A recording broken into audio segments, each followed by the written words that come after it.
am I in it? Uh-oh. She wanna see her husband. I'm still in it? Oh. She's still in money. I can edit you out. Welcome to my channel.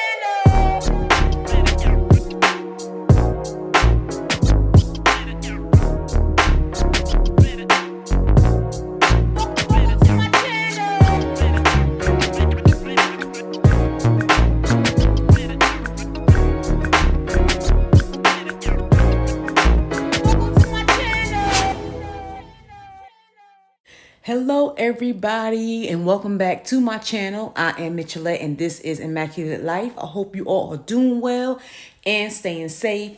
In this video, I'm going to be doing a feeding cornrows ponytail for my niece. As you can see, I already started. She was shampooed and conditioned and I also put some leave-in on her hair. And she wanted the small braids in between the big braids. So that is what I'm going to be doing today. Also, I wanted to make sure that I tell each and every one of you, thank you for watching my videos. I thank each and every one of you for subscribing. I appreciate you more than you know. Also, I wanted to be sure to tell you, please, please, please subscribe to my channel. Please give this video a thumbs up if you like it. And please leave your comments. I appreciate each and every one of you. I hope you enjoy this video. And don't forget to leave your questions and your comments. I will have products that I'm using in the description box. Thank you all and please enjoy the video.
So you guys, I wanted to jump back in here real quick, and I wanted to make sure that I mentioned that when you're doing these type of braids, especially in the back of the head, you want to make sure that you're not doing too much pulling. I have done this to a client before, and I pulled too tight, and it caused her to have some small bumps in the back. So you want to be careful when you're doing this, and take your time when you're doing it as well.